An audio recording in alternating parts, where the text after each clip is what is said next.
Good morning, students. I welcome you all to my YouTube channel NSN Lights. It's 6 of November morning class.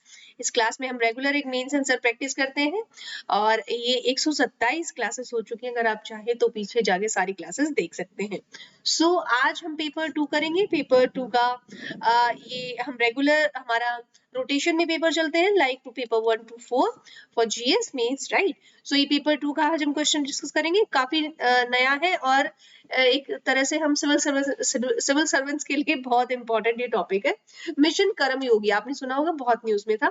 Mission Karmayogi is aimed to make a future ready civil service with the right attitude, skills and knowledge aligned to the vision of New India. Explain. हमें बताना है कि mission कर्मयोगी क्या है, कैसे ये एक future ready civil servant को तैयार करेगा, right, with right attitude, skill, knowledge और एक हमारी जो ब्यूरोक्रेसी है उसको बहुत हद तक ये इम्प्रूव करने में काम करेगा. ठीक है, हमें इसको एक्सप्लेन करना है न्यू इंडिया के पर्सपेक्टिव में, राइट. चलिए देखते हैं. अप्रोच इस क्वेश्चन की रहेगी, इंट्रोडक्शन हमें दे देना है मिशन कर्मयोगी का, राइट. क्या इंट्रोडक्शन है, क्या ये किसके लिए है. Examine the benefits of the mission in the building a future ready civil service, discuss the challenges in achieving the objectives of Mission Karmayogi, right. Objective बता देने हैं, कंक्लूड कर देना फिर suitably as we do, right. Introduction में हम लिखेंगे कि पहले इसका मीनिंग की होता क्या है. ये the national programme for civil service capacity building NPCSCB, इसको is meant to be a comprehensive, देखो comprehensive post recruitment reform. Post recruitment मतलब आपकी जब आप being an IAS, being a civil servant, जब आप अपॉइंटमेंट हो जाती है आपकी, उसके बाद आपको ये रिफॉर्म करने, एक रिफॉर्म है जिससे आप अपनी सर्विस के लिए अच्छे से डेडिकेट हो पाते हैं और अच्छे से अपना काम कर पाते हैं रिफाइन होके. ठीक है. Of the centres human resource development, ये ह्यूमन रिसोर्स कहने का मतलब है, ह्यूमन रिसोर्स कौन हुआ, जो हमारे आईएएस आईपीएस बन के जो आ रहे हैं वो हमारे ह्यूमन रिसोर्स हुए इस फील्ड में, सिविल सर्विस में, राइट. और इसमें फिर वो जो सिविल सर्विस कैपेसिटी बिल्डिंग, मतलब उनकी जो कैपेसिटी है हमारे नए सिविल सर्वेंट्स की, उनकी कैपेसिटी को बढ़ाना, कुछ ट्रेनिंग देके, कुछ इनको इम्प्रूवमेंट करके, इनके काम में फील्ड वर्क देके, राइट. तो इस तरह से these are the comprehensive reform of the capacity building apparatus at the individual, institutional and process levels for efficient public service delivery, right. कहने का मतलब है कि आप इंडिविजुअल उनका ग्रोथ होगा, नो डाउट, एंड इंस्टीट्यूशनल वो काम आएंगे, प्रोसेस लेवल बढ़ेगा, एफिशिएंट पब्लिक सर्विस होगी और उसका जो ब्यूरोक्रेसी है बाय द एंड हमारा इंक्रीज होगा, अच्छा होगा. जितना ये नोटोरियस है वो थोड़ा सा अब इंप्रूवमेंट उसमें आएगा, right. By the Mission Karmayogi. Karmayogi का हमने इंट्रोडक्शन बता दिया आपको अच्छे से.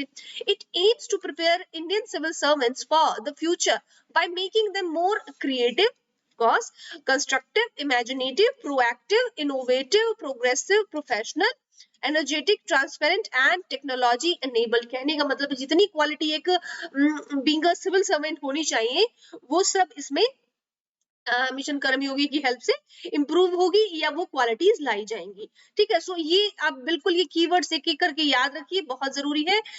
उनको टैक्स हैवी बनाया जाएगा, मींस उनको जो नई टेक्नोलॉजी है, लाइक आप इतनी बड़ी पोस्ट पे है तो आपको पता होना चाहिए कि हाउ आर जो हमारे थर्मल पावर प्लांट्स है, लाइक हमारी कोई और न्यूक्लियर टेक्नोलॉजी कैसे वर्क करती है, बिकॉज एट लास्ट डिसीजन तो उनको लेना है ना. वो जो रिपोर्ट्स बनाएंगे, वो जर्नल्स बनाएंगे, तो उसके लिए उनको हर टेक्नोलॉजी का पता होना चाहिए, तो वो उनको नॉलेज दी जाएगी. बॉडी, अब इस बॉडी में क्वेश्चन की में क्या लिखेंगे हम, बेनिफिट्स ऑफ द मिशन कर्मयोगी. हम इसका बेनिफिट आपको बताएंगे. At present bureaucracy is facing challenges like rule orientation, political interference, inefficiency with the promotions and generalist and specialist conflict, right. ये हम इसके बेनिफिट्स बताएंगे कि अभी ब्यूरोक्रेसी बहुत सारी चैलेंजेस है फेस कर रही है, जैसे कि हमारा रूल ओरिएंटेशन, पॉलिटिकल इंटरफेरेंस की, खुद से कुछ डिसीजन ले, या पॉलिटिकल उसमें ज्यादा इन्फ्लुएंस जो होता है वो, इनएफिशिएंसी किसी काम को करने के लिए, right, promotion, journalist and specialist conflict. the mission will be effective in dealing with these issues, right. Bureaucracy के जो भी इश्यूज हैं, चाहे वो पर्सनल है या पब्लिक है, वो सब इश्यूज मिशन कर्मयोगी से हैंडल किए जाएंगे, right. Rule based to role based, sorry, ठीक है। सो रूल मतलब आपका जो रूल बना दिया उसके अकॉर्डिंग चलना है, और रोल बेस्ड मतलब जो सिचुएशन है उसके अकॉर्डिंग आपको काम करना है, राइट। समझ आ रहा है difference. So the programme will support a transition from rule based to role based HR, मतलब human resource management, so that work allocations can be done by matching an official competencies to the requirements of the post, right। So इस तरह से हमारा जो work allocation है वो किया जाता है कि ऑफिशियल जो कॉम्पिटेंसीज है वो मैच की जाती है according to the role of the civil servant, according to the role of the job, right. Job के अकॉर्डिंग हम काम करेंगे, ना कि जो रूल बना हुआ है उसके अकॉर्डिंग हम काम करेंगे। सो डोमेन ट्रेनिंग, इसका मतलब है apart from domain knowledge training the scheme will focus on functional and behavioural competencies also, right. So domain means आपका किस फील्ड में किसके लिए आप काम कर रहे हैं। सो इस तरह का जो नॉलेज है वो सिर्फ वो ट्रेनिंग नहीं दिया जाएगा, आपको प्रैक्टिकल ट्रेनिंग भी उसका दिया जाएगा, right. It will provide opportunity for civil servants to continuously build and strengthen their behaviour, functional and domain competencies in their self driven and mandated learning paths, right. So कहने का मतलब है उनके जो एथिकल जो उनमें वैल्यूज है ना, जो इनहेरेंट वैल्यूज है वो भी इंप्रूव की जाएंगी सिविल सर्वेंट्स की, राइट। सो ये एक तरह का इसमें बेनिफिट हो गया हमें। और यूनिफॉर्म ट्रेनिंग स्टैंडर्ड, अब ये क्या होता है, it will harmonise training standards across the country so that there is a common understanding of India's aspiration and development goal, right। So uniform training standard क्या होता है, इसमें हमारा मतलब जितने भी सिविल सर्वेंट होंगे सबको एक ही तरह की ट्रेनिंग दी जाएगी मिशन कर्मयोगी के अंडर। ये जो स्टैंडर्ड्स है अक्रॉस द कंट्री वो सेम रखे जाएंगे, so that there is a common understanding of India's aspiration, मतलब इंडिया क्या चाहता है अपने ब्यूरोक्रेसी से, अपने ब्यूरोक्रेट से, वो सबको इक्वली पता चले। एंड डेवलपमेंट गोल्स, उनके डेवलपमेंट क्या गोल है।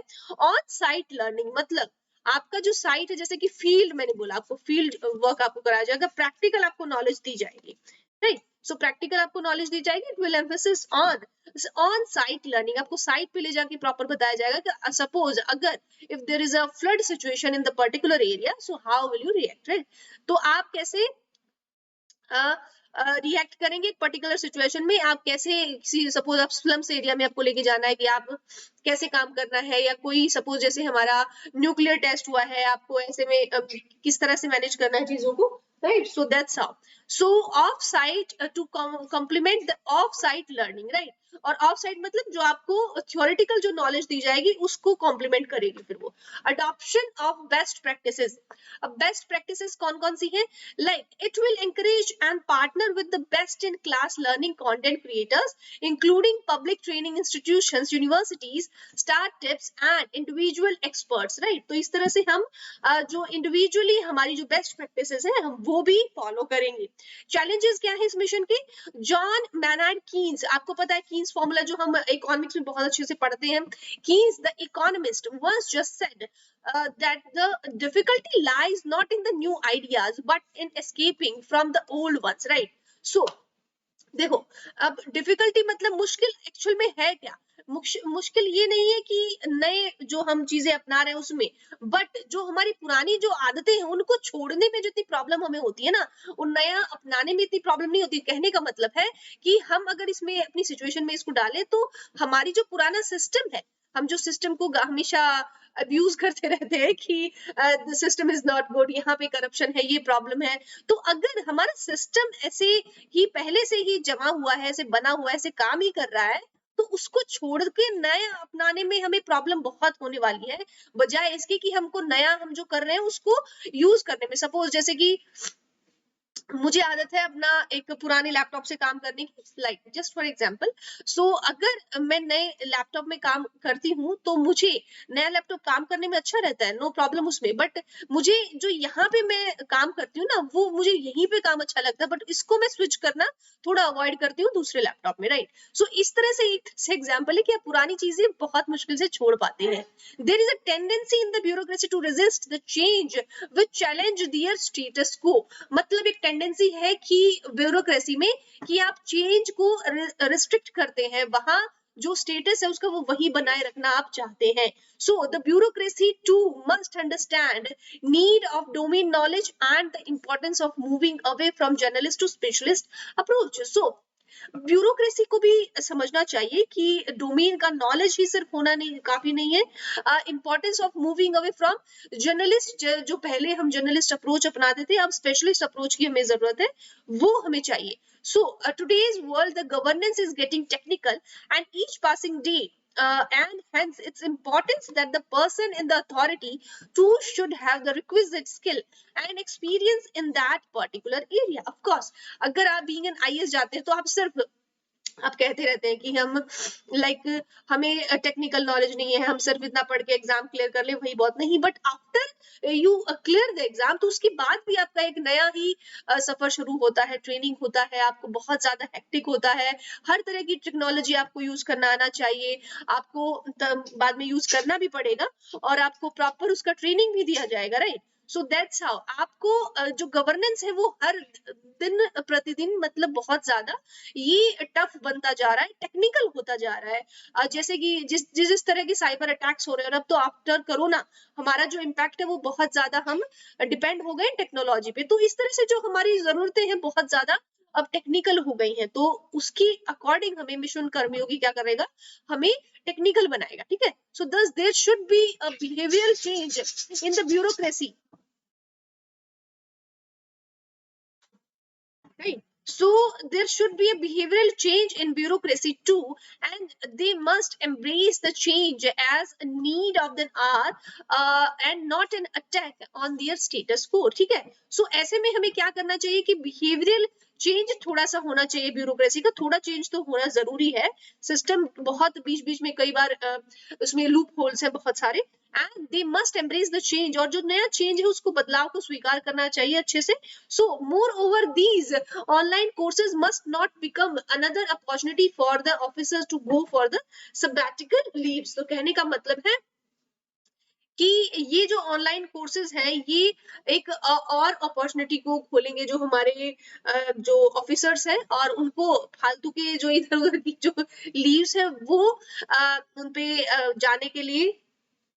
कहने का मतलब है कि आप जो ऑनलाइन जो कोर्सेज हैं हमारे ये कर्मयोगी से रिलेटेड, सो इसमें अगर थोड़ा सा और इम्प्लीमेंट होता है तो ये अच्छा ही हमारा ब्यूरोक्रेसी पे इम्पैक्ट करेंगे, ठीक है. So it must be ensured that they are actually attending the courses and participating in it so that the purpose doesn't get defeated, right. सो कहने का मतलब है कि अगर अगर आप एक्चुअली ये कोर्सेज अटेंड करते हैं हमारे सिविल सर्विस नॉट अस, सो अगर वो अटेंड करते हैं तो ये जरूर ये इस पर्पस को फुलफिल करेंगे और ये फेल नहीं होगा जो हम करना चाहते हैं. So mission Karmayogi is full on, right. आप अगर इसमें हमारी गवर्नमेंट इसको आगे लेके जाती है तो बहुत अच्छा रहेगा. कंक्लूजन क्या होगा, while this is a welcome move, it is also a fact that half-hearted attitude of public servants is also one side of the coin. Equally culpable is the political interference and manifest itself in the transfers which must be addressed to. तो कहने का मतलब है कि हम सिर्फ ये नहीं कह सकते कि हमारी ब्यूरोक्रेसी में ही कुछ प्रॉब्लम है, हमारे जो पॉलिटिकल इन्फ्लुएंस है ना वो भी बहुत ज्यादा है ब्यूरोक्रेसी में. एक तरह से ये बहुत ज्यादा इम्पैक्ट करता है हमारी जो जितनी पॉलिसीज हैं उनको, राइट. सो हम क्या तो हमें उसको भी एक बार एड्रेस करना बहुत जरूरी है. उसके लिए हम एग्जांपल भी देंगे कि हम सिर्फ ये नहीं कर रहे हैं कि सब सारी बुराइयां आपकी ब्यूरोक्रेसी में नहीं, पॉलिटिकल जो इन्फ्लुएंस है इंटरफेरेंस है वो भी कई बार बहुत ज्यादा हो जाता है. जैसे एग्जांपल अशोक खेम का बहुत रीनोन नेम है, बहुत ज्यादा इसका न्यूज में हमेशा ही रहते हैं लगभग. So the IAS officer from Haryana cadre, so from Haryana is a living testimony of the example of the who has been transferred 52 times so far in his career. क्यों हुआ, देखो सेंट्रल गवर्नमेंट सिविल सर्वेंट को हटा नहीं सकती बस उसका transfer कर सकती है, right. Transfer in the sense कि आप आपको सपोज कोई ये किसी पॉलिसी को फुलफिल करने में कुछ मना कर रहे हैं, रोक रहे हैं, तो क्या करेंगे, तो हमारी जो गवर्नमेंट होती है वो ट्रांसफर कर देगी उसका दूसरी जगह पे, तो ट्रांसफर करेंगे, नई जगह में जाएंगे, देखेंगे, समझेंगे, कुछ टाइम लगेगा. सो इस तरह से ये इनका पूरा लाइफ है अशोक जी का. अपने अगर ये वैल्यूज पे रहते हैं तो इनको इतनी ज्यादा प्रॉब्लम्स भी देखनी पड़ी हैं, राइट. तो इनका करियर बहुत ज्यादा एक तरह से एग्जाम्पल है बहुत बड़ा एक सिविल सर्वेंट्स के लिए. सो Clearly, the reform process is not going to be easy, but this is a good move in the right direction, right? So एक सही दिशा में ये एक अच्छा मूव है, right? So ये रिफॉर्म प्रोसेस है जो ये आसान तो नहीं है बट बहुत अच्छा मूव है अगर इसको हम फुलफिल करते हैं तो. So this is all about today. बहुत अच्छा क्वेश्चन था और इसमें आप और ब्रेनस्टॉर्मिंग कीजिए. ब्रेनस्टॉर्मिंग हर जगह बहुत जरूरी है, ऐसे में काम आएगा, राइट? आपका ऐसे राइटिंग कीजिए, इसी आप टॉपिक पे कर सकते हैं, आप उसमें 1000 वर्ड्स ऐड कर सकते हैं, राइट? तो इस तरह से आप अगर जितना राइटिंग प्रैक्टिस करेंगे मेंस के आप उतने करीब जाएंगे, ठीक है? और प्रीलिम्स तो एट लास्ट हो ही जाता है. सो this is all about today and thank you so much. Please subscribe my channel, like my video. आप लाइक नहीं करते हैं, जितने लोग देखते हैं इतनी देर में आप सामने रहते हैं तो लाइक करने में क्या जाता है. Please like my video, right? और आप मेरे और भी सोशल मीडिया हैंडल्स हैं उनको भी फॉलो कर लीजिए. Today I am feeling much better than yesterday, right? So आज मे बी मैं कोशिश करूंगी कि लाइव क्लास जरूर लूं आपकी, right? So this is all about today. Thank you so much. Have a nice day.